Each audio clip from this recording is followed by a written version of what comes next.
지난 10월에 우리 손으로 만든 최초의 우주 발사체로 1.5톤의 실용위성을 지구 저궤도에 투입했습니다. 완전한 성공은 아니지만은 우주 시대를 여는 큰 발걸음이라고 본의원은 생각합니다. 세계에서도 우리를 세계 7위의 우주 발사체를 발사한 나라로 인정하고 있죠. 사실 문재인 정부 들어와서 획기적으로 우주로 향한 고속도로를 놓는 길을 열었다고 저는 봅니다. 어떻게 생각하십니까? 예, 이번에 저희가 독자적으로 개발한 발사체를 사용을 했고요. 또 첫 발사에서 주요 발사 단계를 모두 이행을 했고, 그리고 주요 핵심 기술 확보를 다 확인한 측면에서 아주 의미가 있었다고 생각합니다. 또 국방부에서는 ADD를 중심으로 고체 발사체에 대한 연료 연소 실험을 성공을 했습니다. 이것도 대단히 진척을 본 것이죠. 지난 4일날 과기부에서는 누리호 발사조사위원회를 개최를 했습니다. 맞습니까? 예, 맞습니다. 그래서 그때 2% 부족으로 3단계 엔진의 연소가 조기 종료됨으로써 완전한 성공을 못했는데 여기에 대한 분석된 것은 나온 것이 있습니까? 아직은 좀 나온 게 없고요. 지금 3단부 엔진 조기 종료 원인 규명 작업 중에 있고요. 전체 비행 데이터를 좀 수집해서 분석 중에 있습니다. 아마 연내에는 아마 그 결과가 나올 것으로 지금 조심스럽게 예상을 하고 있습니다. 네, 이 누리호 발사가 내년에 성공하면은 이제 앞으로 각종 위성을 우리 손으로 쌓아 올릴 텐데 한국형 발사체 고도화 사업들이 쭉 진행이 되고 있죠. 네. 한국형 발사체 고도화 사업 예산을 보니까 22년에서 27년까지 6,873억 원이 투입이 됐고 예. 내년에 1,727억 원이 처음 반영됐습니다. 맞습니까? 네, 맞습니다. 그런데 여기에 대해서는 좀 우려의 목소리도 있습니다. 왜냐하면은 한국형 발사체 개발 사업 과정에서 크게 4차례의 사업이 변경이 됐고 4천억이 증액이 됐죠.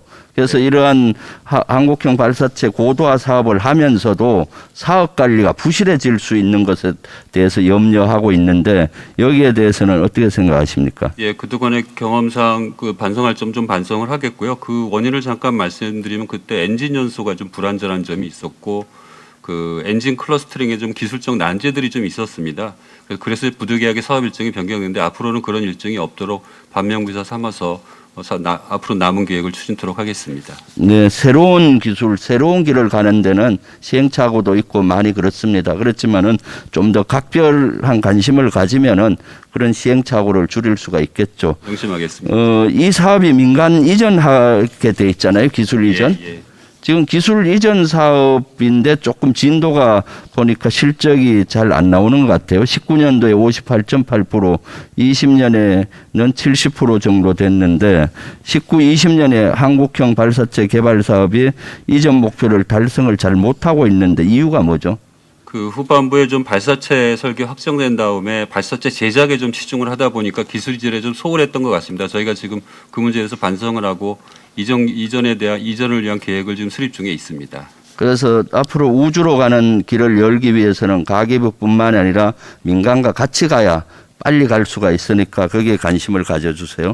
네, 또 하나 이제 KPS 한국형 위성 항법 시스템 사업 아주 중요한데 이제 내년부터 본격화되잖아요. 네, 네. 여기에 대해서도 사실은 좀 우려의 목소리들이 많아요. 예산이 많고 새로운 길을 가고 있기 때문에 그래서 질문을 하겠습니다. KPX 사업 목적이 뭡니까? 저희가 이제 자율주행차라든지 앞으로 있을 도심 항공 교통 그리고 자율운항 선박 그게 이제 초정밀 위치항법 시각 정보를 제공하려는 목적이 있고요. 전반적으로는 교통통신 금융전략 전체적인 인프라에 대해서 위치항법 시각 정보를 제공하기 위한 목적입니다. 네, 본 의원도 오래전부터 한국형 KPX, 한국형 GPS죠. KPS가 필요하다고 늘 생각을 해왔는데 이번에 사업을 시작한 것은 큰 의미가 있다고 봅니다. 그런데 이 KPS는 여러 부처가 같이 연관돼 있죠. 네. 과기정통부, 국토부, 해수부, 국방부, 해경청 여러 부서가 돼 있는데 이것이 되면은 산업에는 큰 효과가 있다고 봅니다. 네. 그렇죠? 맞습니다. 저희도 이제 예비 타당성 조사 과정을 통해서 산업 효과는 좀 분석을 한 바가 있습니다. 네. 핵심은 이 정확도인 것 같아요.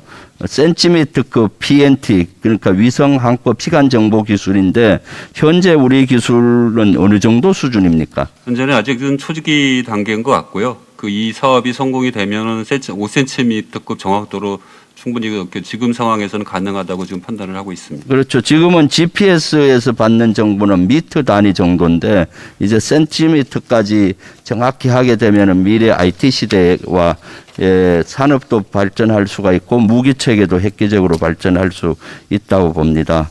이 사업은 22년부터 35년까지 14년 동안 3조 7,234억이 투입되는 대규모 프로젝트입니다.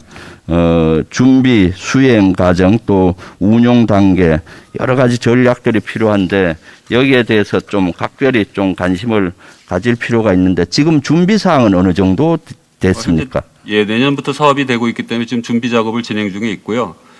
저희가 일정 관리라든지 위험 요인에 대해서 좀 준비를 하고 내년부터 본격적으로 좀 제대로 추진할 수 있도록 준비 중에 있습니다.